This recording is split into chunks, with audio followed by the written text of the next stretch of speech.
Welcome to the Brand and Market Podcast, where branding clarity meets marketing strategy.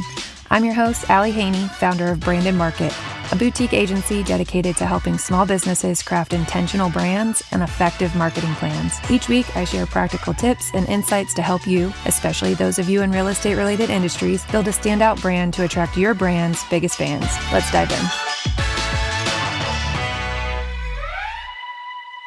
Welcome back to another episode of the Brand and Market Podcast. I am Allie Haney and I am your host. Today we are going to be talking about branding and marketing your short-term rental, but the specific marketing tactic or channel that we're going to be talking about is social media. Does your short-term rental need an Instagram account? Well, maybe, but maybe not. And that's what we're going to talk about today, when social media is worth it and when it's just extra work.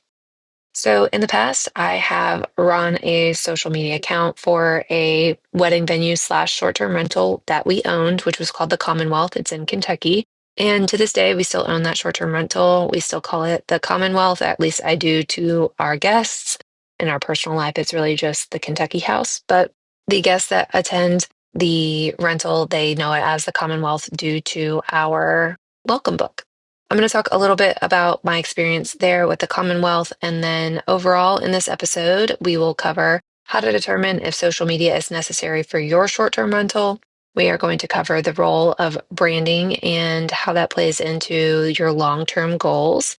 We're going to talk about some real examples of short-term rentals who have done it well, and then also their reality overall of the content upkeep that social media requires.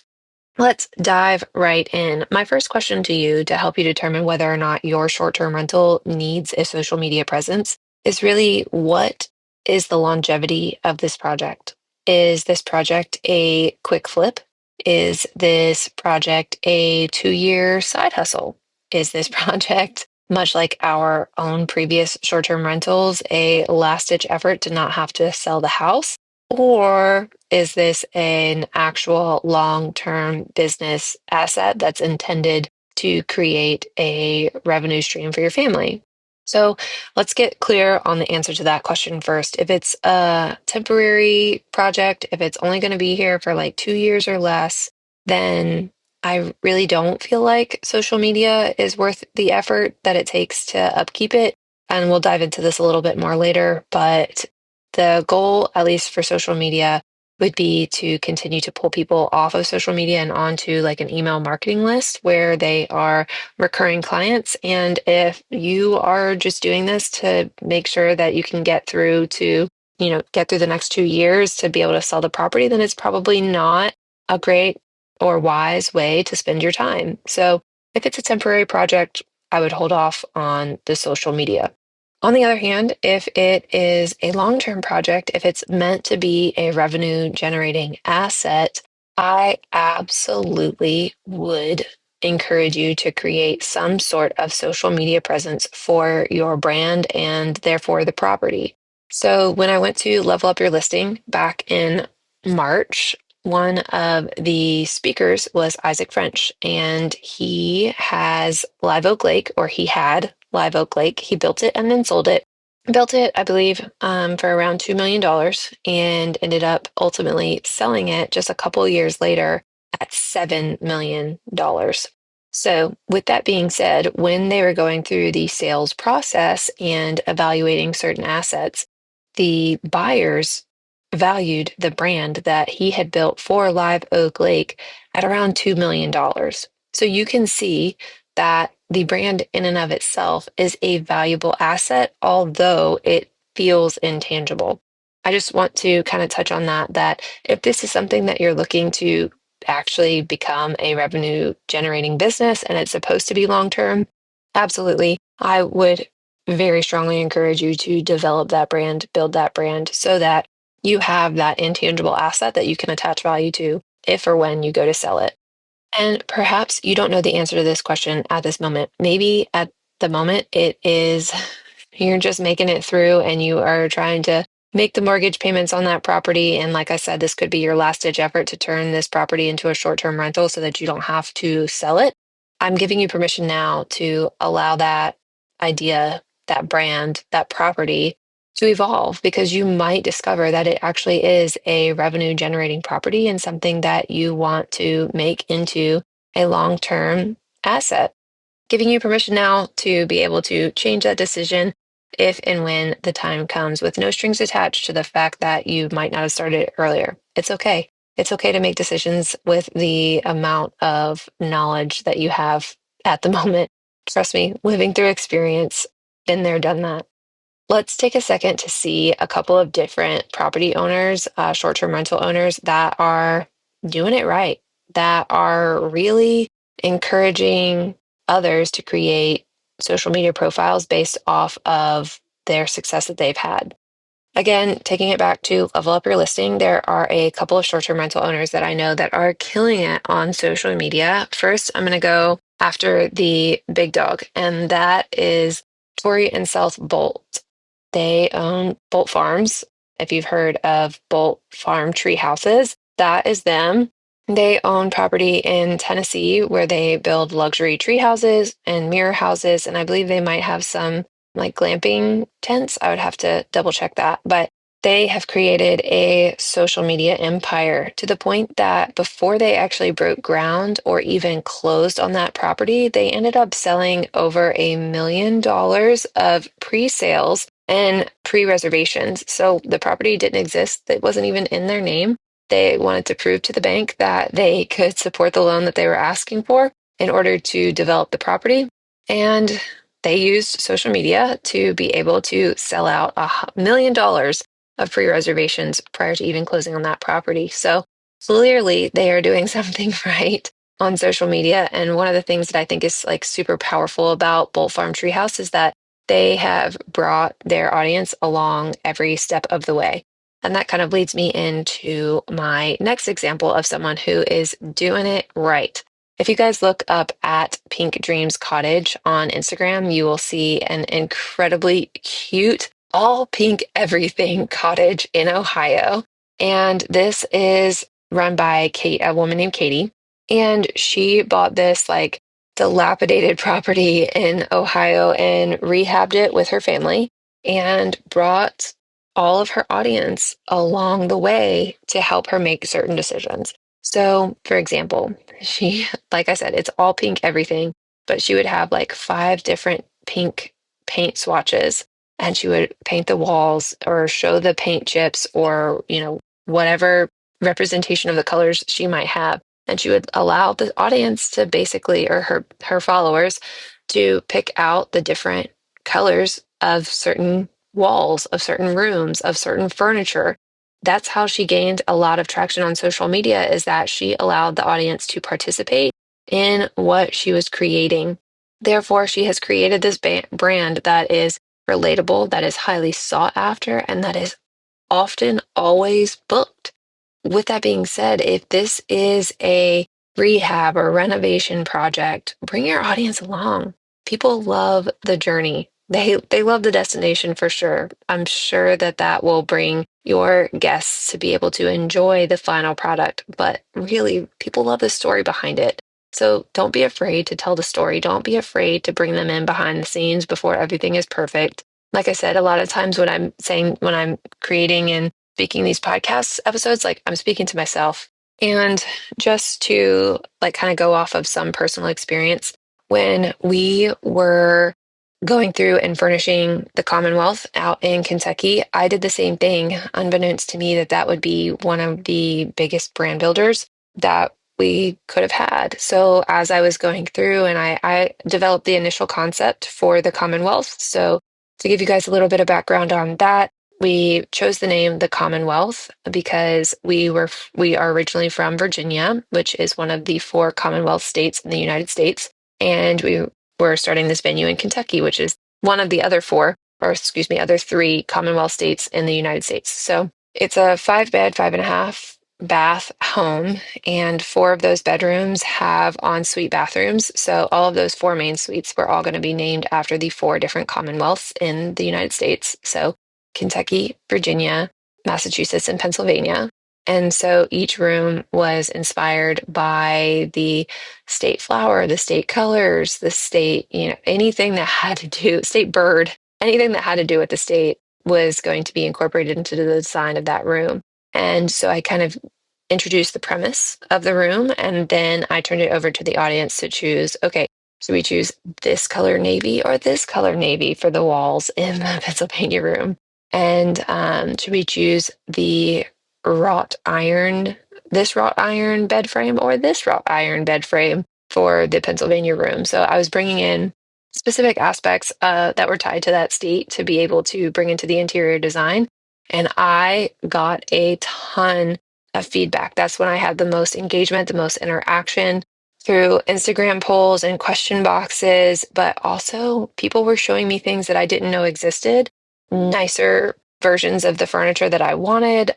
It was just an incredible, like, kind of think tank, online brainstorm, if you will, through the social media account that we had. So, absolutely, if this is something that you want to pursue long term, bring people into that story. Tell them what's going on behind the scenes because that's absolutely what people love.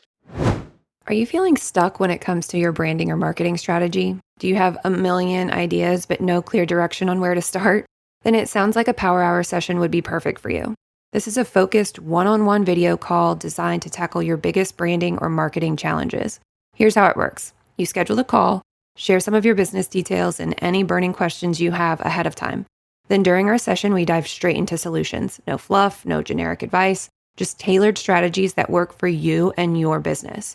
Whether you're a realtor looking to stand out in a crowded market, a short-term rental owner creating a repeat guest experience, or a builder needing clarity on your messaging, the Power Hour is designed to help you walk away with actionable steps to grow your brand. Are you ready to take the guesswork out of your branding and marketing? Let's tackle it together. Visit the link in the show notes to book your Power Hour session today, and let's turn your ideas into intentional action. Of course, that's why I said, like, people love the process, people love the story, but let's get real. Once you get past that point of having something to post all the time because you're choosing paint colors, because you're choosing furniture, because you're choosing themes around which tile you want in the kitchen, right? Let's get past that point where you're actually ready for business, you're open for business, and you are booking clients. I'm going to get real with you for a second. And I would say the number one reason that I see people fall off of social media is that because they can't keep up with the content creation, it just begins to feel like this hamster wheel that you can't get off of. With that being said, totally understand that that is a hurdle that you have to overcome, that is something that a challenge you will face consistently. But with that being said, the algorithm on most social media platforms is going to favor consistent posting, consistent engagement. So if you ghost your audience because you feel like you have nothing else productive or entertaining to say, then the algorithm's going to push you down, push your account down. So when you actually do go back to post, it's going to be harder to get in front of the people that you want to get in front of. So keep that in mind when you're deciding whether or not to create that social media account, because if you're creating the social media account just for the sake of saying you have social media, but you're not posting, it's really not going to help anything. And it might just kind of add to that mental load of guilt, like I should be over here doing something, but I'm not.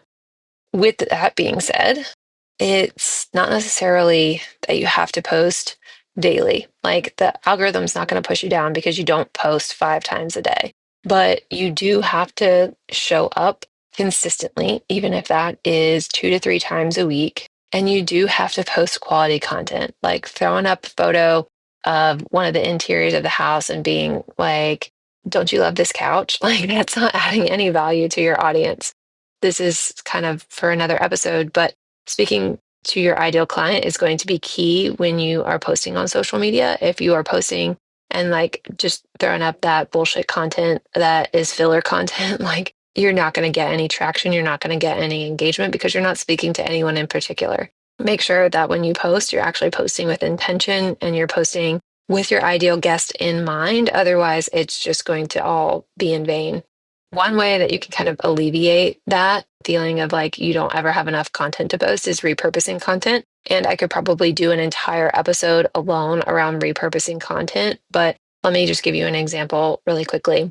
Anytime that you have a guest that leaves you a 5-star review, that 5-star review can be upwards of 3 to 5 different pieces of content. That content can be used on the same social media channel, or that content can be used across multiple social media channels. So when I say social media, most often I default to Instagram. That is where most of my people are. So mentally, that's just where I go. When I say social media, that could be Instagram, Facebook, TikTok, Pinterest, LinkedIn. There are a lot of different social media platforms that you could be on. However, let me give you the example of the one guest review. The one guest review could be a reel, you doing like a voiceover of the reading the review that they left while giving a slideshow or of images of the property or a photo or video that they might have sent you from their time at the property. It could be a static post on Instagram. So you could have the text of the actual review itself with 5 stars. It could be a story, again, with just the text, the text of the review and then the 5 stars. There, in and of itself, that one review has created 3 different pieces of content. Work smarter, not harder. Don't reinvent the wheel every single time you feel like you are about to post on social media. Make the piece of content have life, have longevity in and of itself. If you are having trouble staying consistent or planning ahead, batch working your social media content, then there are a couple different tools that you can use to be able to kind of fight that.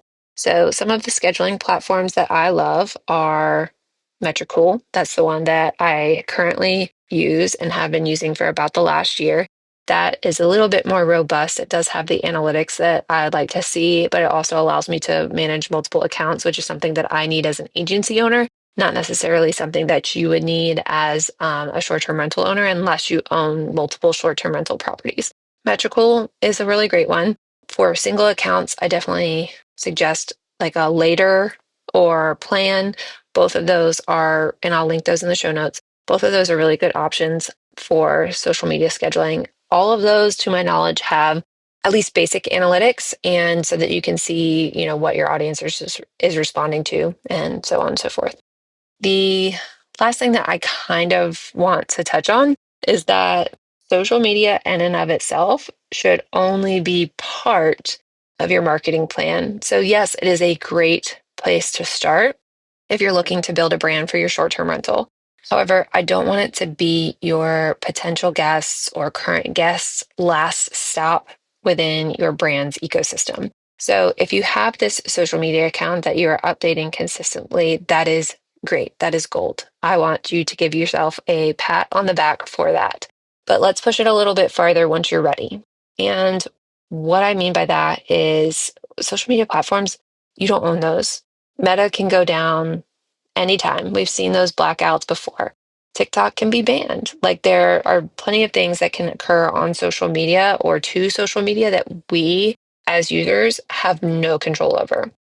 However, if we are able to start the conversation on social media, Instagram, TikTok, Facebook, and then pull them from those platforms and push them either to an email list, which is the most ideal, or a direct booking site to be able to book directly through you and not through an OTA like Airbnb or VRBO, that would be our ultimate goal. So not only, for example, if we push them from social media, let's say Instagram, we get them to sign up for our email list. This could be through a giveaway. This could be through a discount code. This could be through, a download of a free itinerary for why you are or why you are visiting whatever short-term rental you own. We have some reason for them to leave social media, give us their email address, and now we have a way to contact them far past just the casual organic interaction on social media. Kind of pedaling back to repurposing that content. Sorry, I know this is like a squirrel thought, but we're going to go with it. Anytime that you post something, about 5% to maybe 15, that's like really generous, percent of your audience is actually going to see it. Repurposing that content allows more of your audience to see it, but within that same vein, if you only post it once, you want to be sure that that audience is going to be able to have access to that content. And the best way to guarantee that is by being in their email inbox. So pulling them from that social media and getting them to sign up for your email list, that is gold. Ultimately, what our goal for social media is to be kind of just the toe in the door. And then open the door, allow them to walk through it into your email marketing and your overall brand ecosystem. That's what we want our goal to be for social media.